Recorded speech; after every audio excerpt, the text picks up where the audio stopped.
Bismillah, alhamdulillah, assalamu alaikum, peace be with you. We have an exciting show like we always do here on the Deen Show with a brother who went from being a Pentecostal Christian to the Zulu Nation. What's the Zulu Nation? We're going to find out about that. He went to Medina to study and he came back right after 9/11, and we're going to get his thoughts on that, and we're going to get his thoughts on why he accepted Islam. We're going to ask him some tough questions here on the Deen Show with our brother, Wesley Lebron, his story, here on the Deen Show. Be here with us. Don't go nowhere to hear this incredible story. We'll be right back. Here on the Deen Show, we're back with Wesley Lebron. Assalamu alaikum. Wa alaikum assalam. Peace be with you. And peace be with you. How are you? Alhamdulillah, everything is good. All praise and mercy, all praise is due to Allah subhanahu wa ta'ala.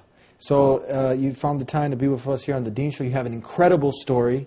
You accepted the way of life of all the messengers of God, that complete submission to the will of the one Creator who created you, me, this whole universe and everything in it. Yes. But before that, you were in the Zulu Nation, Pentecostal, part of Christianity, you know, hanging with the homeboys. Yep. And you even went to Medina for a little bit to study. And now you're here on the Deen Show. Where do we start? We can start before Islam, briefly. Talk to us. You know, before Islam, I was raised Pentecostal in a Pentecostal family, very religious family. Raised by my grandmother because my father was an immigrant to this country. In my teens, I started to pull away from religion. I started to think about Jesus Christ and Him being a man and walking on the earth, and I had a problem with worshiping Him. So I started worshiping God. And then, of course, being in middle school and high school, got involved with friends and partying, and then started selling drugs and being out in the street and hanging out. So religion just completely left my mind altogether until my mother, she used to raise foster children, and this one kid that came up in our home named Edgar, his mother had died of AIDS. His father was in jail for most of his life. He was 17 years old. He introduced me to the Zulu Nation in New York. He said, look, there's this organization, the Zulu Nation. I would like to take you up there so that you can go ahead and get to see what it's about. And Africa Mbata, who was big in hip-hop, he was the leader, and he was the one that used to give the meetings. So we decided to go up with him to New York. And when we went up to New York, we sat there and we was listening to the meetings. A lot of the meetings basically dealt with government conspiracies and things of this nature. They had principles, but they were a gang in reality. Part of that was that a gentleman named Aziz, a Muslim brother, who was also Puerto Rican like myself and Edgar, he came and he said, can I talk to you brothers? After giving a short speech to all of the members of the Zulu Nation. And we said, sure. Edgar knew him from years back when he was with the organization or the gang. And he said, look, I would like to talk to you about Allah. He said, would you mind taking me home? So I told him, fine, let's go, I'll take you home. So he lived in the Bronx. So we went to his house, he invited himself for some coffee and some tea, and he began to talk to us about Allah, the one God. And he began to tell us that Allah didn't have a father, Allah didn't have a son, that Allah didn't have any family members, that He was the creator of the heavens and the earth and all that existed. And I said, man, I said, in my teens, this is what I believed in. I couldn't pray to Jesus because I had a problem praying to a man. And when I looked at the scriptures, it just didn't all fall into line for me.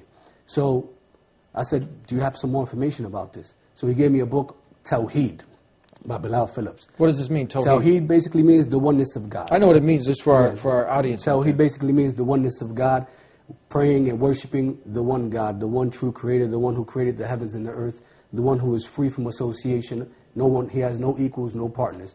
As He says in the Quran, لَيْسَ كَمِثْلِهِ شَيْءٌ وَهُوَ السَّمِيعُ الْبَصِيرُ. There's nothing like it unto Him. So I took this book on Tawheed, me, Edgar, and another friend of mine, and we would sit down and we'd have lessons in reading this book. And we started to delve more into it. And at the same time, we started to read up on the Nation of Islam. And then we started to read up on the 5%ers. Then we started to read a book called From Niggas to Gods. So we started to read all these. I mean, that's, you know, it was an actual book. A book. This is a book called that name. This is a book, actually, From Niggas to Gods, that a particular type of 5%ers used to study. So a religion is based on this book? Well, or they study this book? A following studies this particular book. The 5%ers, they follow this book, that the name you just mentioned. Whether they follow the book or not, I'm not sure. I didn't really get too much into the depth of it. We had picked it up and we started to read all these books because we wanted to compare. And when we started to compare, I said, before I can accept anything, I have to give Christianity a chance. This is the faith that my family came from. This is what I was raised in. I was raised Pentecostal, so I have to give it a chance. So I read the Bible from cover to cover. Upon reading the Bible from cover to cover, I had my highlighter in my hand, and I would highlight all the verses that I found to be problematic for me. And then I would go to the church, and I would basically ask the pastor at the church, what about this verse? What about that verse? What about this verse? and all of the answers, they were never satisfactory. So you went up to the higher-ups, Yes. the priests or whoever, the higher clergy in the church, and you were like, talk to me. Yes. This is not making sense. And you're asking them and wanting these sincere answers, and they couldn't. They couldn't give me answers. They wouldn't give you rest for your soul. My soul didn't find rest. No. And I would ask my grandmother as well because she was very religious. I would ask my aunt who was What also were some of the very religious. questions you would ask? Basically, the monumental questions was, you say Jesus is God. There was verses in the Bible where he says, oh goodness. And he says, why thou call me good, when thy only one good is thy one in heaven. I said he always referred back to God. He's always referring back to God. He prayed. He went into the garden. He bowed and prostrated his face into the ground, and he prayed to God. He did, didn't he? He did. That's I believe that's in Matthew 26:39, that he fell on his face and he prayed to God. Unto the one God. Yeah. And then also the biggest one for me was when I sat down in the church and the pastor said, that Jesus is the one and only true God. So after that, I approached him. I said, can I ask you a question? I said, Jesus is the only one and true God. I said, but when he was supposedly on the cross, he said, my God, why hast thou forsaken me? I said, so you have the God whom Jesus was crying to, and then you have your God that you're saying is Jesus. So which one who should I pray to? He looked at me confused, and he said, son, you just have to believe. I said, that's not a good answer for me. I said, a God has given us a mind. To tell me that I just have to believe and there's no proof, there's no evidence. Jesus is calling upon a God. You're telling me to call upon Jesus. I find it more comfortable to call upon the God that Jesus called upon. Makes sense. It makes total sense. So upon seeing those things and going to the church and asking those questions and continuing to read this book on Tawheed, we came to the final conclusion that, yes, we wanted to become Muslims. So we went back to New York to another meeting for Zulu Nation. And then we met with the brother Aziz and told him, look, we're interested in accepting Islam. And at that point, he actually showed us a movie called The Message about the Prophet Muhammad. May peace and blessing of Allah be upon him. We watched the movie, and it put more certainty in our heart. And then we became Muslims. We took Shahada that night. What did you have to do to become Muslim? To become Muslim, we had to take the testimony of faith, basically. Say, Ashhadu an la ilaha illallah wa ashhadu anna Muhammadan Rasulullah, which basically means, I bear witness that there is no God worthy of worship except Allah, and that Muhammad is the final messenger and prophet sent by Allah. I found this statement so profound because if you connect it back to Jesus' time, Moses' time, Abraham's time, it was the same statement. There's no God but the one true God, nothing worthy of worship except the one true God. In Arabic we just say Allah. In Aramaic, Jesus said Allah. And Jesus was the messenger of God at that time, Moses at his time, Muhammad now at this time. Yep. That's the statement, right? Yep, that's the statement. The one universal message that he carried. And that's the message that we found to be universal within the Bible itself. And that's what gave us the conviction to become Muslim. So what goes on from there? From there, after that, we still was dipping and dabbing in this because we were new Muslims, so we didn't really know much, unfortunately. So we still partied, we were still drunk, unfortunately. And Aziz, the brother, he came to us and had a talk one day. He said, listen, you can't have your cake and eat it too. You can't have your cake and eat it too. Now you want to accept the truth, but you're going to do opposite of the truth. It doesn't work. Exactly. He said, you can't come to the Zulu Nation meetings no more. You can't continue to go ahead and party, drink, and have fun and worship Allah at the same time. But what's this? You mentioned you accepted Islam, but the Zulu Nation, how does this fit in? Well, the Zulu Nation, what happened was, alhamdulillah, all praises to Allah, we didn't get to stay long with that gang, the Zulu Nation. It was a short period. But when we accepted, we didn't know if we wanted to leave it still, because they talked about a lot of government conspiracies, and it drew our interest. But then when Aziz said, listen, you can't have both. You're either going to be religious or you're going to deal with this junk over here. Because at the end of the day, it was the gang, and the underlying principles were no good. So we said to ourselves, okay, we're going to choose Allah subhanahu wa ta'ala. We're going to choose to be religious. And he told us, don't come back to New York anymore. He said, find a mosque in your area, because we're from New Jersey originally. He said, find a mosque in your area. When you go there, call me, let me know what they're teaching, and then I'll tell you if what they're teaching is correct, and then stay there at that place. Don't come up here no more and change. So we did that.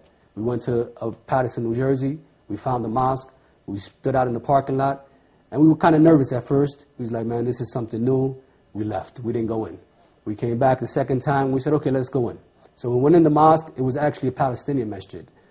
When we walked in, everybody speaking Arabic, no English. Everybody's talking words, Assalamu alaikum, may peace be upon you, Jazakallah khair, may Allah reward you. All these words, and we're sitting there, astonished, because we didn't know what these words meant. We're gonna get into some of the definition of these common used words that you've heard, and we got so much more to talk about here on the Deen Show with our brother, your brother, Abu Sumaya, here on the Deen Show. We'll be right back. Back here on the Deen Show with Abu Sumaya, formerly Wesley Lebron? Yes, correct. What, like Wesley Snipes? Like Wesley Snipes and like LeBron James. Yeah, so why did you change your name? Well, when we first accepted Islam, you know, it was a big thing. I walked in and met Muslims, and everybody has these different names, and we started to find out what they mean. So a good friend of mine who accepted Islam with me, Tony, he said, we started looking at the attributes of Allah. So one of the attributes was Abdur Razzaq, which meant the provider, of the servant of the provider, meaning Allah. So he said, you have kids. You're always providing for your kids. You're always taking care of people. You're always helping people out. Why don't you take this on as an attribute for yourself? And that way it's a constant reminder for you of what you should be doing.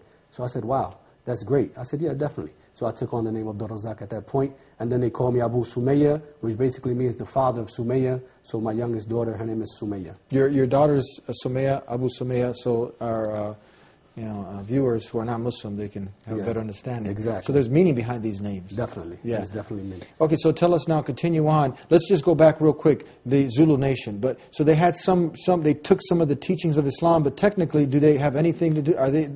What do they have? This is not a sect. I mean, this is a sect of Islam. What are they? No, what happened was African Mambata, he came into Islam, but he thought Islam was nationalism. But when he found out that it wasn't nationalism, then he made his own form of concoction. I don't even know what you want to call it, because when he used to go to the meetings, basically, he would allow different people from different faiths to stand up and pray. And after all those prayers went on, and then he would get to the meeting at hand, would be to talk about the government conspiracies. And he was a big follower of Dr. York, which I'm not sure if you're familiar with Dr. York. Dr. York was basically someone who started Ansarullah. That's how he started in New York. And they started out as Muslims, and then they changed to be Jews, and then they changed to be cowboys, I think it was, and then they changed to be Egyptians, and he actually built like pyramids in, I think it's Alabama, I think it is, or somewhere out there, it's down south, and he had his own teachings. He said that he was a prophet, he said he was the Mahdi. Basically, he was saying that he was the one whom you had to follow, basically. So this is basically like Zulu Nation, and all these other people who are trying to be under the umbrella of Islam. They have nothing. This is nothing to do. They have nothing to do with Islam. Nothing to do. Islam with is Islam. Islam is Islam. Okay. So continue on with your story. You know, you go from Pentecostal Christian, it's not making sense to worship a man. You want to worship the one who created Jesus, the one who Jesus prayed to. So then you get hooked up with the Zulu Nation. They end up sending you to a mosque in your area, New York. What happens from there? So basically from there I went into the mosque, and like I said, I walked in and these people were using all these different terms in Arabic. The imam, the leader of the masjid, he was talking in Arabic because all of his constituents were basically Arabs. So I said, man, I made a mistake. I said, I came into this faith. I said, I don't speak Arabic. I don't understand what they're saying. I'm Puerto Rican. I don't want to be Arab. Exactly, exactly. And it just so happened that when we came out of the mosque that day and walked into the hallway, we seen two guys in the hallway. They had sweat hoods on. They looked like they were from the hood. So I said, hold on. I said, let me go talk to them. It looks like I could go ahead and get along with these guys. They come from where I come from. So when I went up to them, they were actually from Guatemala, two brothers from Guatemala who accepted Islam maybe a few years before we did. So they told us, look, there's an American mosque about a mile from here. You maybe feel more comfortable if you go there. So I said, okay. He gave us the address, and we decided to go there. But before we went there, we actually took some time. Because, like I said, we were still involved in the street, and this was a little much for me. Walking the step was a little much. So one day, we picked up a friend from the projects, and I see two men walking, African-American men, and they had thobes on. What's the Arab cultural wear, the white long garment that looks like a dress. So I looked at him, and I said, what's this? So my friend who accepted Islam with me, Tony, he said, those are Muslims. I said, I know I accepted the wrong faith now. I said, I can't walk around here wearing dresses. They crazy. What's wrong with them? Yeah. I said, oh, man, this is crazy. So we decided, look, let's go to the American Mosque in Patterson, the other one, and see what's going on. And lo and behold, when I walk in, the same man that I saw at the projects with the thobe and the white dress on, he was the imam there. And it just so happened that we sat down and we began to talk to him, and that became a long, beautiful friendship that I had with that particular imam. So one day,